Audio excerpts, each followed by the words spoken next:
Good morning students. बेटा अज असी 26 lesson करांगे स्विक्स का fundamental rights, directive principal and fundamental duties. Fundamental right है मुढ़ले अधिकार, मनुखी अधिकार और फंडामेंटल ड्यूटीज़ मुढ़ले करतब किहड़े अपने। ठीक है जी। हाँ जी, देखो human development requires some facilities. Human development लई सानू कुछ फैसिलिटीज़ सहूलतां की जरूरत है। These facilities are provided us to by the society. ये फैसिलिटीज़ आपां नू सहूलतां कित्थों मिल सकदियां है? सोसाइटी तो मिल सकदियां। And these are called rights, और इन्हां नू असीं राइट्स अधिकार कहंदे हैं।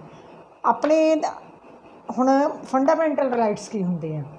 The rights which are important for mental, moral, cultural and physical growth of a person are called fundamental rights. Fundamental rights वो अधिकार होंदे हैं जिहड़े कि किसी व्यक्ति की मैंटल, मॉरल, कल्चरल या फिजिकल ग्रोथ विच सहायता होने विच सहायता करते हैं। इन्हूं असीं फंडामेंटल राइट्स कहते हैं। These are 6 fundamental rights in our constitution. साडे संविधान विच 6 फंडामेंटल राइट्स दर्ज किए गए हैं। बेटे अज 6 फंडामेंटल राइट्स बारे हुण आपां पढ़ते हैं। राइट टू इक्वलिटी, समानता का अधिकार जिन्हों कहते हैं। राइट टू इक्वलिटी है जिहड़ा ये अपने कंस्टिट्यूशन के आर्टिकल 14 to 18 दे विच दर्ज किया गया है। ये अनुसार की है equal in eyes of law, भी कानून के 14 विच हैगा ये भी कानून दी नज़रों में सारे व्यक्ति, चाहे कोई अमीर है, चाहे कोई गरीब है, चाहे कोई उच्ची जाति का, चाहे कोई नीवी जाति का, सारे बराबर है कानून दी नज़रों। No discrimination on the basis of caste, creed and colours. 15वें आर्टिकल की है कि कास्ट, नस्ल और रंग के आधार पर किसी नाल कोई भेदभाव नहीं किया जाऊगा। 16वें आर्टिकल इक्वलिटी टू अपॉर्चुनिटी, हरेक नूं मौके दिते जाणगे, जिमें गौरमेंट जॉब हासिल करने का मौका हो गया, पढ़न का मौका हो गया, किसी भी थां ते कोई भी काम करने का मौका हो गया। नैक्सट है एबोलिटेशन ऑफ अनटचेबिलिटी। आर्टिकल 17 में छूत छात का जोड़ा वो खत्म किया गया। एबोलिटेशन ऑफ टाइटल्स, भी जिहड़ियां उपाधियां दित्तियां जांदियां सीगियां आर्टिकल 18 विच उन्हां नूं समाप्त कर दिता गया। Next right to freedom.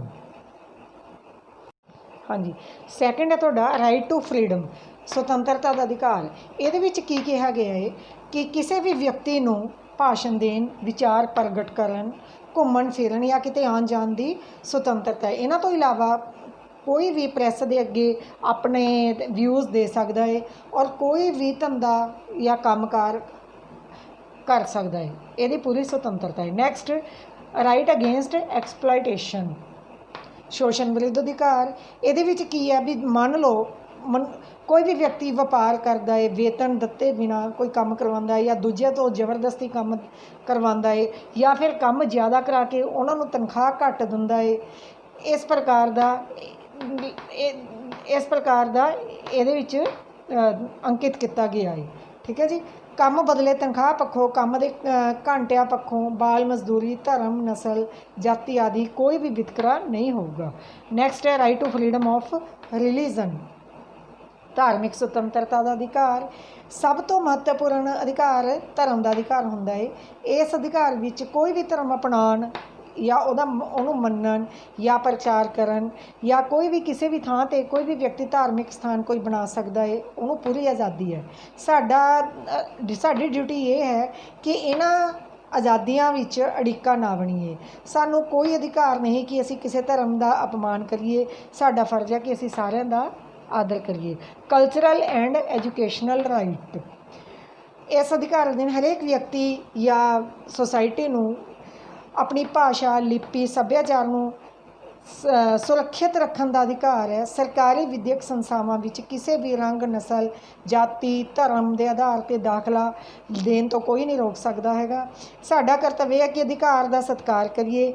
साडा ये भी कर्तव्य है कि नस्ल, रंग, जात के आधार पर किसी नूं सरकारी विद्यक संस्थावां विच दाखल होने ते रोक ना लाइए। नैक्सट है तुहाडा राइट टू कंस्टिट्यूशनल रेडमीज़, ਸੰਵਿਧਾਨਿਕ ਉਪਚਾਰਾਂ ਦੇ ਅਧਿਕਾਰ। ਇਹ ਅਧਿਕਾਰ ਸਾਨੂੰ ਜਿਹੜੇ ਆ ਉੱਪਰ ਅਧਿਕਾਰ ਮਿਲੇ ਆ ਇਹਨਾਂ ਦੀ ਸੁਰੱਖਿਆ ਦੀ ਨੌਲੇਜ ਦਿੰਦਾ ਹੈ। ਇਸ ਅਧਿਕਾਰ ਵਿੱਚ ਇਹ ਅੰਕਿਤ ਕੀਤਾ ਗਿਆ ਹੈ ਕਿ ਤੁਸੀਂ ਸੰਵਿਧਾਨਿਕ ਤੌਰ 'ਤੇ ਕਿਸੇ ਦੇ ਵੀ ਅਧਿਕਾਰ ਨਹੀਂ ਖੋ ਸਕਦੇ। ਕਿਸੇ ਵੀ ਵਿਅਕਤੀ ਦੇ ਅਧਿਕਾਰਾਂ ਦੀ ਉਲੰਘਣਾ ਹੋਣ 'ਤੇ ਉਹ ਜੁਡੀਸ਼ਰੀ ਦੀ ਸ਼ਰਨ ਲੈ ਸਕਦਾ ਹੈ। ਇਸ ਲਈ ਹਰ ਅਧਿਕਾਰ ਨਾਲ ਸਾਡੇ ਮਨੁੱਖੀ ਕਰਤੱਵ ਜੁੜੇ ਹੋਏ ਹਨ।